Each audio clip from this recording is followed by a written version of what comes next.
Hello friends, स्वागत है आपका मेरे YouTube channel all in one GK trick में। तो फ्रेंड्स, आज हम बात करेंगे ज्योग्राफी एनसीईआरटी क्लास 11 का एक चैप्टर जिसका नाम है महाद्वीपों एवं महासागरों का वितरण। इससे पहले जो मैंने वीडियो डाली है उसमें भूगर्भीय संरचना, पृथ्वी की भूगर्भीय संरचना के बारे में बताया है।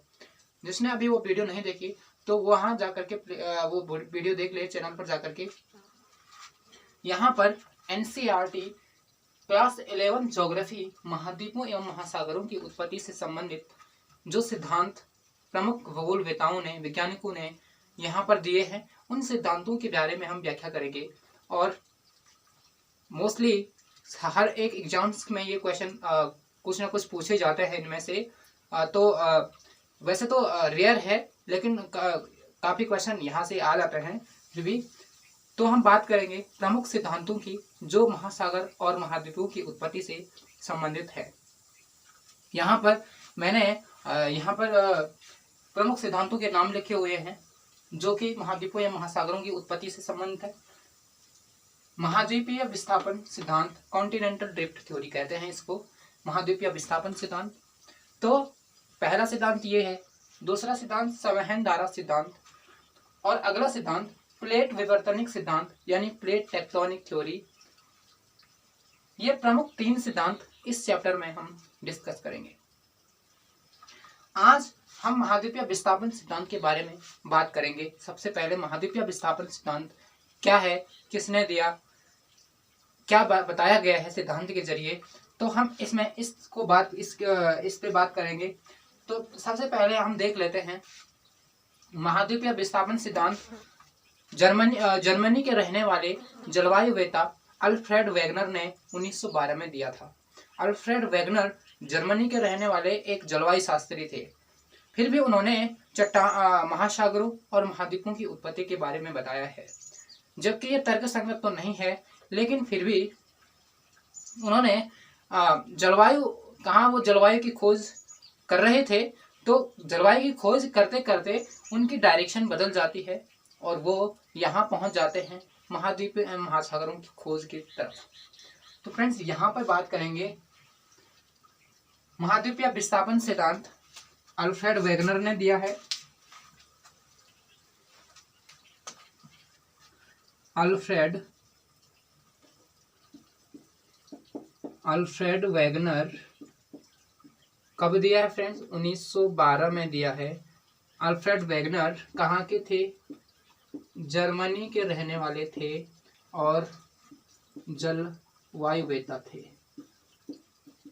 आपको इतना याद रखना फ्रेंड्स, वेगनर के बारे में, महाद्वीपीय विस्थापन सिद्धांत के बारे में इसे आप याद रखना है। अल्फ्रेड वेगनर ने दिया है 1912 में और जर्मनी के रहने वाले थे, जलवायुवेता थे प्रमुख।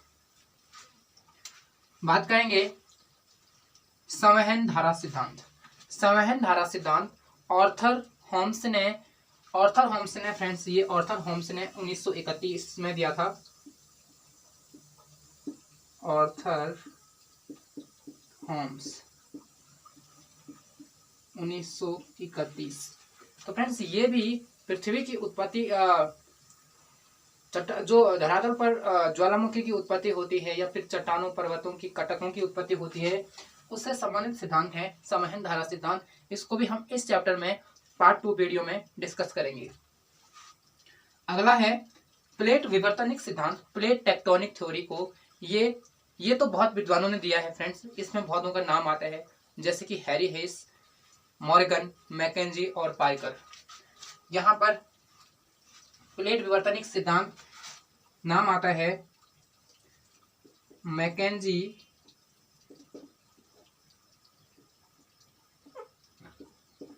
Parker, Morgan, Harry हेस।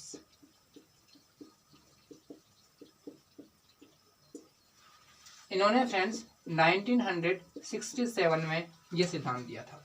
McKenzie, Parker, Morgan और हैरी हेस। इनमें से फ्रेंड्स कोई सा भी आपको एग्जाम्स में पूछा जा सकता है, कोई सा भी एक नाम, हैरी हेस या फिर मॉर्गन या मैकेंजी, पार्कर। तो प्लेट टेक्टोनिक थ्योरी इन्होंने दिया है। सबसे पहले प्लेट शब्द का प्रतिपादन किसने किया है? ये प्लेट जो है, प्लेट का क्या अर्थ होता है? एक विशाल भूखंड। एक विशाल भूखंड को हम क्या कहते हैं? प्लेट कहते हैं, जो कि कुछ रासायनिक क्रियाओं से बंधा होता है, वह क्षेत्र प्लेट कहलाता है। अब प्लेट का सर्वप्रथम प्रतिपादन जो फ्रेंड्स किया था, वो किया था विल्सन ने प्लेट शब्द का सबसे पहले प्रयोग किया था। सबसे पहले इन्होंने प्लेट को बताया कि प्लेट होती है, और इसके बारे में फ्रेंड्स यहाँ पर आप इसका स्क्रीनशॉट एक बार ले लीजिएगा। और इसके बाद हम बात करेंगे महाद्वीपीय विस्थापन सिद्धांत के बारे में, तो इसे आप नोट कर लीजिएगा, स्क्रीनशॉट ले सकते हैं। तो फ्रेंड्स अब हम इसको मैं नीचे मिटा देता हूं और हम विस्थापन सिद्धांत के बारे में बात करेंगे, अल्फ्रेड वेगनर का।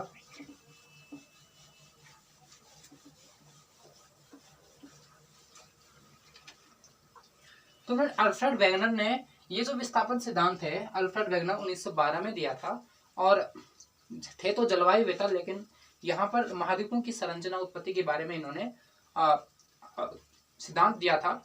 इसमें इन्होंने अपने सिद्धांत में कहा था कि कार्बोनिफेरस युग में जो एक विशाल भूखंड हुआ करता था, मतलब एक विशाल, पहले ब्रह्मांड में क्या था? एक विशाल भूखंड था, विशाल भूखंड था, और जिसका नाम पेंजिया था। फ्रेंड्स इसको आप लोग ऐसे ही, मैं आपको बताऊंगा, आप ऐसे समझो कि एक पेंजिया था जिसके चारों तरफ महासागर था।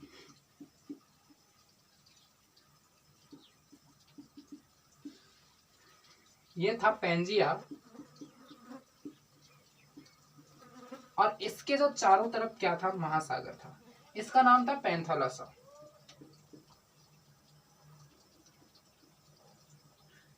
आपको ये याद रखना है कि पेंजिया क्या है, क्या था, और पैंथालसा क्या था। तो पेंजिया क्या था? पेंजिया एक क्या था? एक विशाल भूखंड था जिसके चारों ओर पैंथालसा नामक सागर था। मतलब पैंथालसा नामक सागर से पेंजिया घिरा हुआ था। धीरे धीरे क्या होता है फ्रेंड्स? कार्बोनिफेरस युग में पेंजिया का विखंडन हो जाता है। देखो पेंजिया का विखंडन होता है, पेंजिया का विखंडन, पेंजिया का विखंडन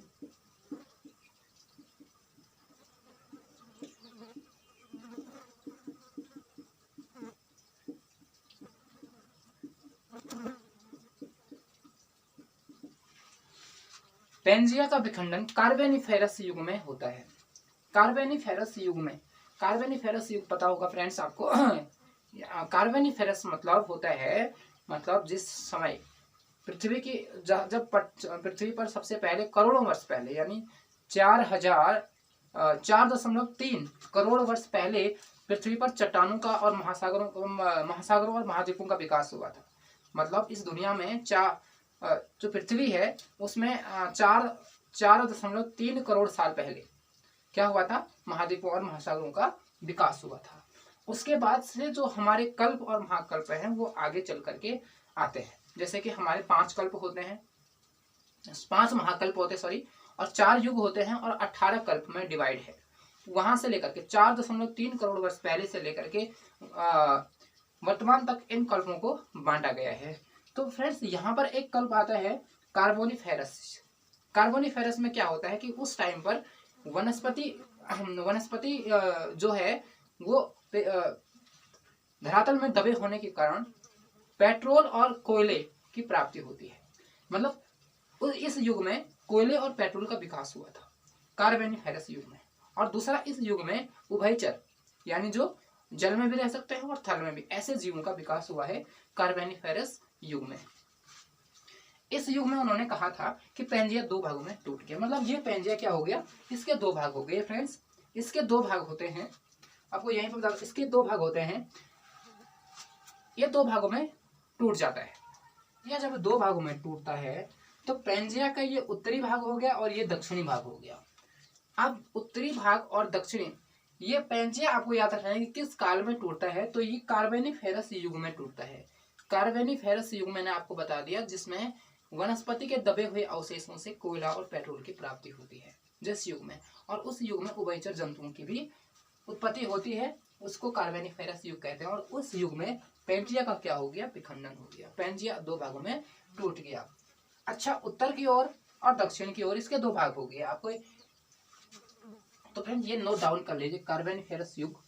अब यहाँ पे बात करेंगे हम, जब पेंजिया टूटता है तो इसके फ्रेंड्स उत्तरी भाग को हम अंगारा लैंड बोलते हैं, इसको लॉरेशिया भी कहा जाता है।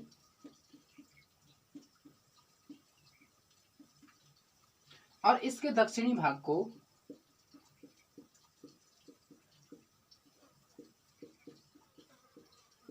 गोंडवाना लैंड कहा जाता है। तो पेंजिया के दो भाग होते हैं, अंगारा लैंड और गोंडवाना लैंड।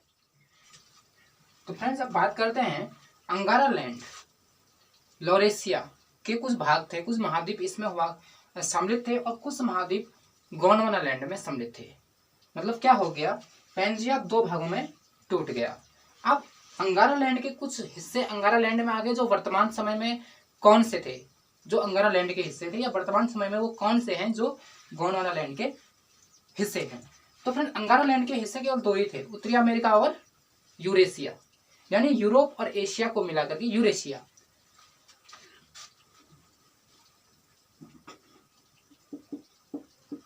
उत्तरी अमेरिका, यूरेशिया, यानी उत्तरी अमेरिका और यूरेशिया किसके भाग थे, अंगारा लैंड के भाग थे। और गोंडवाना लैंड के भाग थे दक्षिण अमेरिका,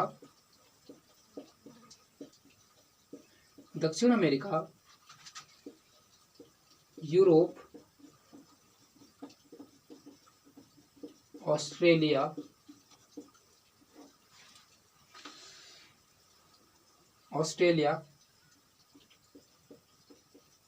अंटार्कटिका।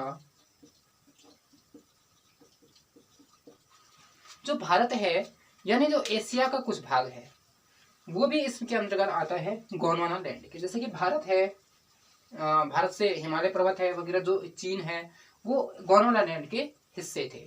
उसके बाद हम बात करें दक्षिण अमेरिका, यूरोप, ऑस्ट्रेलिया, अंटार्कटिका और भारत, ये प्रमुख जो हैं ये गोंडवाना लैंड के हिस्से थे। और अंगारा लैंड के हिस्से कौन से थे, उत्तरी अमेरिका और यूरेशिया। यूरोप और एशिया के जो क्षेत्र है वो आपका किसके अंतर्गत आते थे, अंगारा लैंड। तो यहाँ पर इस तरीके से इन दोनों का विखंडन होता है, और दोनों के विखंडन के परिणाम स्वरूप फ्रेंड्स क्या होता है, जब ये टूटते हैं तो अलग अलग हिस्सों में बंट जाते हैं। पेंजिया के जो दो भाग टूटते हैं, अंगारा लैंड और गोंडवाना लैंड। तो फ्रेंड्स ये दो भाग इनके हो जाते हैं।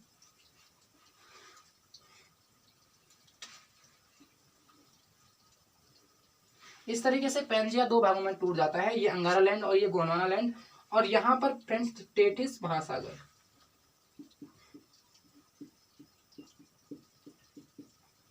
टेथिस महासागर की उत्पत्ति होती है। और टेथिस महासागर क्योंकि चारों ओर से तो पानी से घिरा हुआ क्षेत्र है और बीच में से टूट जाएगा तो पानी वाला क्षेत्र आ जाएगा, यानी टेथिस महासागर क्या था, एक मतलब इसको नाम दे दिया गया इस जल स्रोत को, टेथिस महासागर। तो अब फ्रेंड्स क्या होता है, जो अंगारा लैंड और गोंडवाना लैंड है, ये जुरेसिक काल में इनका भी विखंडन हो जाता है। मतलब जुरेसिक काल, जैसे मैंने अभी बताया ना आपको कि जो कल्प होते हैं, महाकल्प होते हैं, उनमें कार्बोनिफेरस युग के बारे में बताया था ना, तो वैसे एक युग आता है जुरेसिक युग। तो जुरेसिक युग में जिस टाइम पर वो आते हैं जिनका विकास होता है, क्या बोलते हैं उनको, डायनासोर का, डायनासोर मूवी भी है, मतलब डायनासोर का विकास जिस युग में होता है उसे जुरासिक युग कहते हैं। तो उस युग में इन्होंने कहा कि जुरासिक युग में क्या हो गया, अंगारा लैंड और गोंडवाना लैंड का विखंडन हो गया। जुरासिक युग में अंगारा लैंड व गोंडवाना लैंड का विखंडन। मतलब फ्रेंड्स जुरासिक काल में क्या हो जाता है, अंगारा लैंड और गोंडवाना लैंड का विखंडन हो जाता है। यहाँ पे अब हम बात करेंगे ये आपका एक विश्व का मैप का जो स्ट्रक्चर है वो मैंने बना रखा है, और इसमें जो सातों महाद्वीप हैं इस तरीके से दिखाया हुआ है। यहाँ फ्रेंड्स अंटार्कटिक महाद्वीप आपको पता ही होना चाहिए, और यहाँ उत्तरी अमेरिका और ये दक्षिणी America.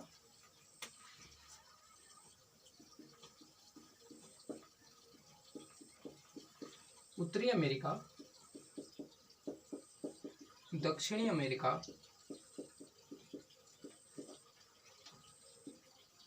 Europe, Asia, Bharat, Africa,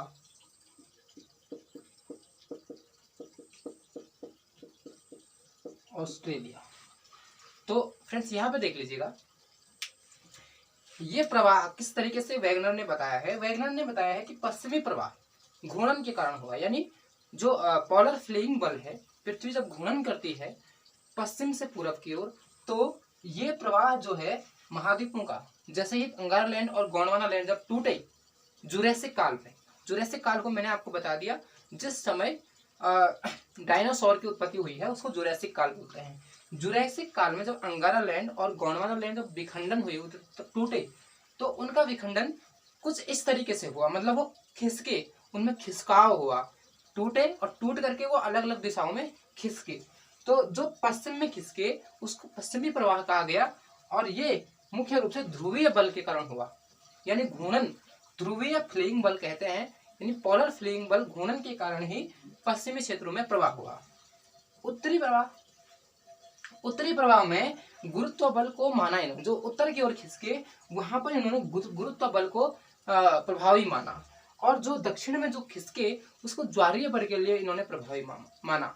example के लिए आपको ये बता दूं कि सपोज दैट अगर ये उत्तरी अमेरिका, दक्षिणी अमेरिका और ये सभी टूट करके एक जगह पर अपने ही स्थान पर टूट गए थे, मतलब अंगारा लैंड और गोंडवाना लैंड अपने ही स्थान पर बीच में टूट गए थे, तो क्या होना था, जैसे कि पृथ्वी पश्चिम से पूरब की ओर घूमती है, तो पूरब से पृथ्वी पश्चिम से पूरब की ओर घूमती है, यानी पृथ्वी घूम करके पूरब की ओर आ रही है, और जो ये जो महाद्वीप हैं उत्तरी अमेरिका और सबसे पहले दक्षिणी अमेरिका, इनका क्या हुआ, ये पश्चिम की ओर खिसकने लग गए। मतलब जैसे पूरब पृथ्वी, जैसे हम कहीं पर गाड़ी में जैसे होते हैं तो ब्रेक लगता है तो हम पीछे की ओर, जैसे गाड़ी में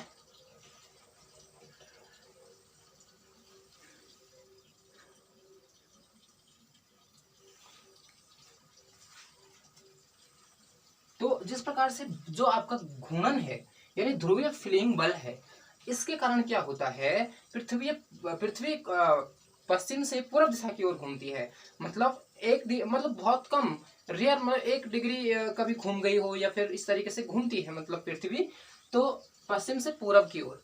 तो इनका क्या हुआ, गुरुत्व बल के कारण ये जो दक्षिणी अमेरिका और उत्तरी अमेरिका महाद्वीप हैं ये पीछे ही छूट गई, मतलब पृथ्वी आगे आगे घूमती रही और ये क्या हो गए, पीछे को छूटते रहे, मतलब सारे के सारे महाद्वीप, यदि मतलब पेंजिया क्या है, आगे की ओर बढ़ा, और फिर जो ये है उत्तरी अमेरिका और दक्षिणी अमेरिका पीछे की ओर छूट गई, और पीछे की ओर छूटने से ये क्या हुआ, ये इनकी लोकेशन आज वर्तमान समय में इस तरफ है, और इनका जो भाग है उत्तरी अमेरिका और दक्षिणी अमेरिका ये क्या हो गया, यूरोप और अफ्रीका इनसे अलग हो गया, बीच में यहाँ पर अटलांटिक महासागर बन गया।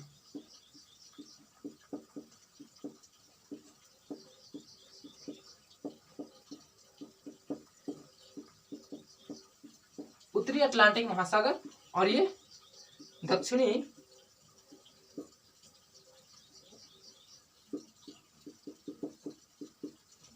अटलांटिक महासागर।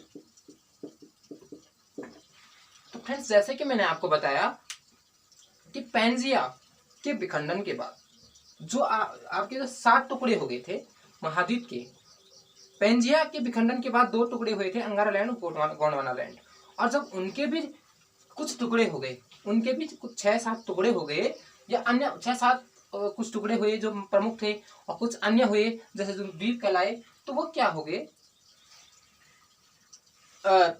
जब ये पृथ्वी पश्चिम से पूरब की ओर घूम रहे थे तो ये उत्तरी अमेरिका और दक्षिणी अमेरिका पेंजिया का साथ नहीं दे पाया, मतलब इन महाद्वीप का साथ नहीं दे पाए, ये पीछे की ओर आ गई।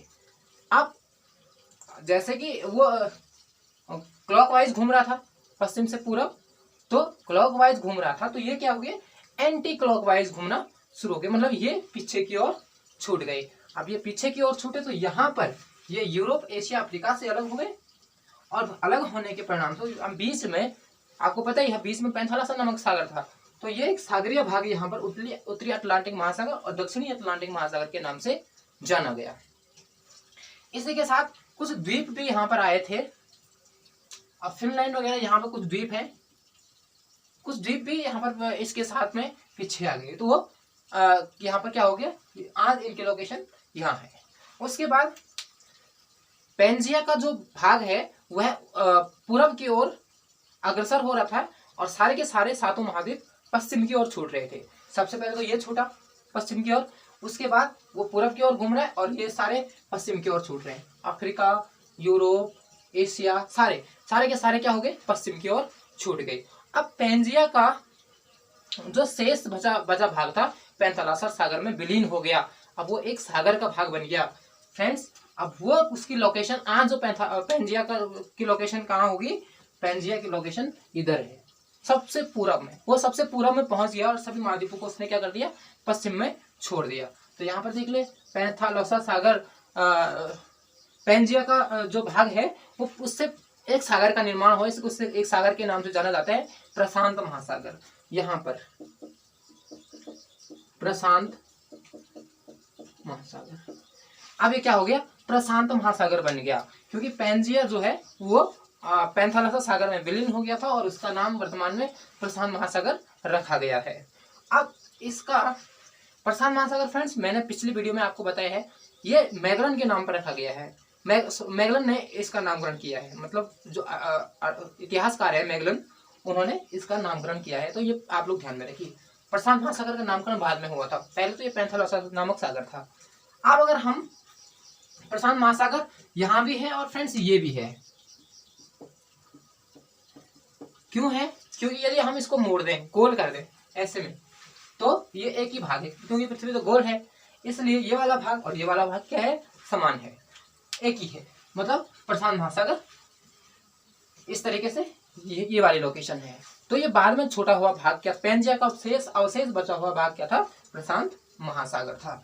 उसके बाद हम बात करेंगे फ्रेंड्स, यहाँ पर वैगनर, ये मेरा सिद्धांत नहीं, ये वैगनर का सिद्धांत है, वैगनर ने ऐसा कहा था, तो मैं उसको बता रहा हूँ।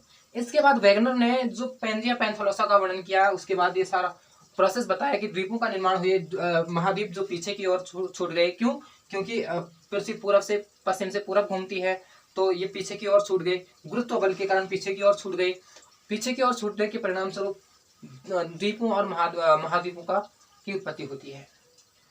फ्रेंड्स, उसके बाद हम बात करेंगे यहाँ पर इन्होंने ऐसा क्यों कहा, भाई लोगों ने क्यों माना है इसे। वैसे ये अमान्य था, उतना ज्यादा बात के जो भूगोलवेता आए उन्होंने इसको अमान्य कर दिया, क्यों, क्योंकि उन्होंने जो दो बल इन्होंने प्रमुख बताए थे, एक तो ध्रुवीय फ्लिंग बल घूर्णन के कारण, और एक ज्वारीय बल। पृथ्वी महाद्वीपों की उत्पत्ति से संबंधित दोनों बल तर्कसंगत नहीं थे। जो और विद्वान थे उन्होंने इसको सिद्ध कर दिया कि दोनों ही क्या नहीं थे, तर्कसंगत नहीं थे, मतलब इन दोनों बलों के कारण ऐसा विस्थापन महाद्वीपों में नहीं हो सकता, और इसलिए यह तर्कसंगत नहीं है। फिर भी क्या है, इसने कोशिश तो की थी, लेकिन इसने किस आधार पर कह दिया, भाई कुछ ना कुछ आधार तो होगा ही ना, कि भाई हम कोई सिद्धांत दे रहे हैं, तो सिद्धांत देने के लिए कुछ ना कुछ बेस तो होना चाहिए ना, कि हमने क्या देखा कि हम ऐसा बोल रहे हैं, प्रमाण तो होने चाहिए ना कुछ। तो सिद्धांत के पक्ष में क्या प्रमाण हो गए, तो इससे हम देखते हैं सिद्धांत के पक्ष में क्या प्रमाण दिए गए।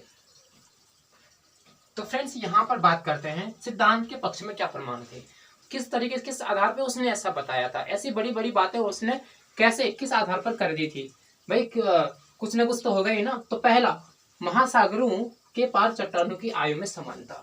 अब इसको क्या मिला, महासागरों के पार चट्टानों की आयु में समानता मिली, मतलब दो महासागर जिसके आर पार दो महाद्वीप की चट्टानें हैं, यानी उन दोनों महाद्वीप की चट्टानों में कुछ ना कुछ समानताएं देखने को मिली है।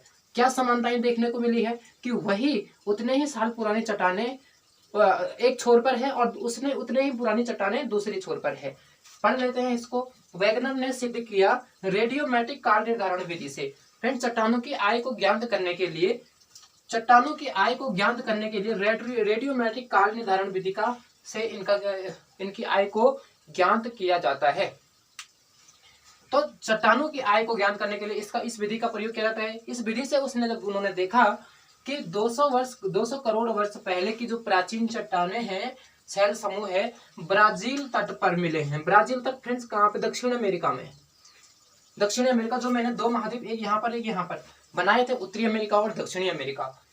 मतलब वही दक्षिणी अमेरिका के तट पर क्या मिलते हैं? पूर्वी तट पर क्या मिलते हैं? ब्राजील 200 वर्ष पहले के शैल समूह, 200 वर्ष पहले की चट्टानें मिलती है। उसके बाद जो कि अफ्रीका के पूर्वी तट पर भी पाए जाते हैं। यहाँ पर फ्रेंड्स पश्चिमी करना है।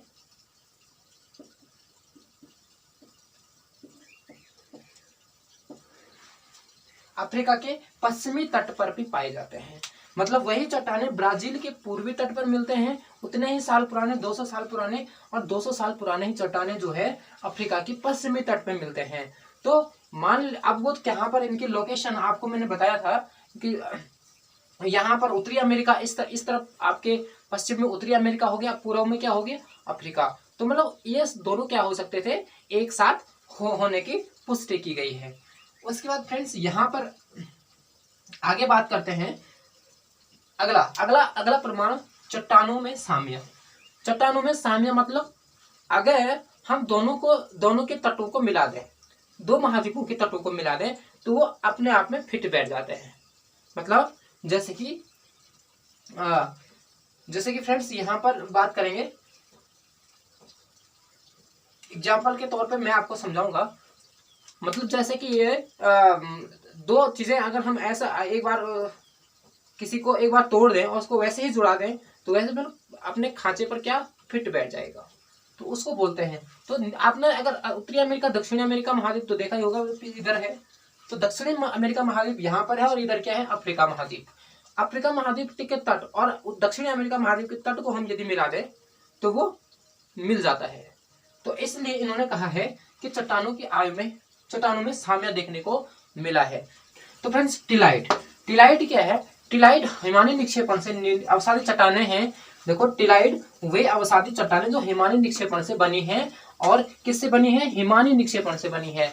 बर्फ के निक्षेप से बने हैं, जहां पर कि बर्फ के अवशेष पाए जाते हैं, उसको टिलाइट कहते हैं। और भारत में जो गोंडवाना श्रेणी है, जहां पर कोयले का सबसे ज्यादा उत्पादन होता है, खनन होता है, तो उस गोंडवाना श्रेणी में पहले ये टिलाइट हमें ये संकेत देते हैं कि वहां पर पहले क्या होगा?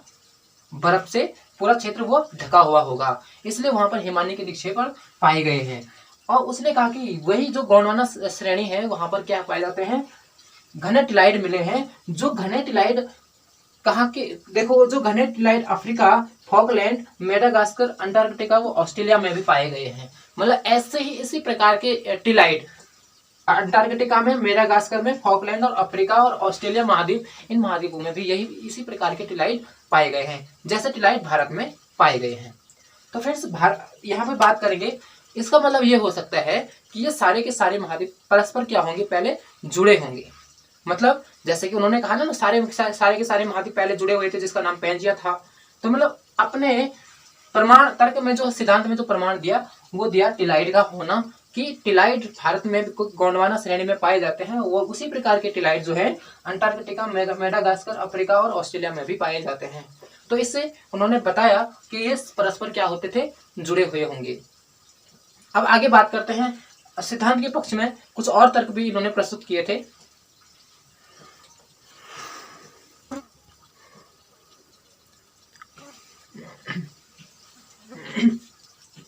तो फ्रेंड्स आगे की जो सिद्धांत के पक्ष में तर्क है, प्लेसर निक्षेप यानी अफ्रीका में घाना में जो पाई जाने वाली सोना युक्त सिराएं हैं, वही ब्राजील तट पर भी पाई जाती है। घाना में पाई जाने वाली सोना युक्त सिराएं, यानी अफ्रीका के जो पश्चिमी तट यानी घाना क्षेत्र है, जहां पर सोने की खाने हैं, वही सोने की खाने ब्राजील के तट पर भी मिली है। उसी प्रकार की सोने की खाने ब्राजील के तट पर भी मिली है, जिसको प्लेसर निक्षेप हमने कह सकते हैं कि प्लेसन निक्षेप में भी क्या है, समानता है। हो सकता है दोनों परस्पर आपस में जुड़े होंगे। अगला है जीवाश्म। फ्रेंड्स, जीवाश्म यानी जीवों के दबे हुए अवशेष को जीवाश्म कहते हैं।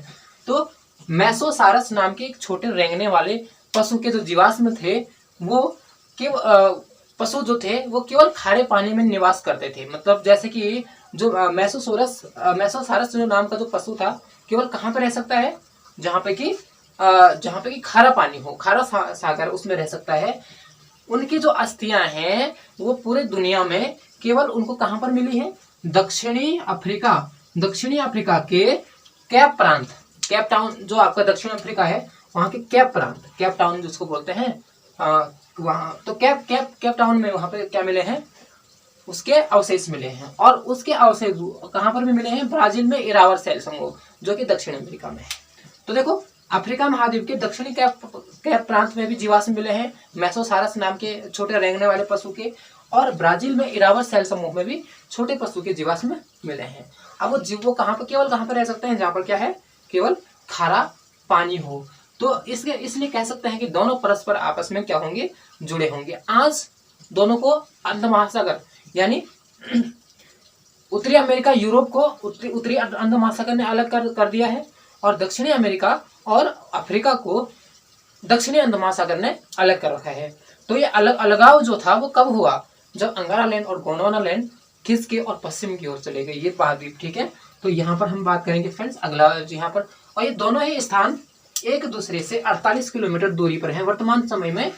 कौन कौन से, कैप टाउन अफ्रीका में, और ब्राजील में इरावर शहर समूह। तो 4800 किलोमीटर की दूरी पर, ये दायरे पर है वर्तमान में। कंगारू पशु की बात करेंगे। कंगारू पशु तो आपने सुना है, ऑस्ट्रेलिया में सबसे ज्यादा पाया जाता है। ऑस्ट्रेलिया क्या होता है, कंगारुओं का देश भी कहते हैं इसको, ऑस्ट्रेलिया को। तो कंगारू पशु कहाँ मिलते हैं, अधिकांश तो ऑस्ट्रेलिया में ही पाए जाते हैं, लेकिन जो उनके जीवाश्म है वो दक्षिण अमेरिका में भी मिले हैं। जीवाश्म तो दक्षिण अमेरिका में भी मिले हैं ना, तो इसका मतलब हो सकता है कि परस्पर क्या है, जुड़े होंगे। तो अपने सिद्धांत के पक्ष में ये प्रमाण दिया, और इनका जो सिद्धांत था काफी प्रचलित तो नहीं रहा, क्योंकि जो और विद्वान हैं उन्होंने इनकी आलोचना कर दी, इनको मानने से इनकार कर दिया।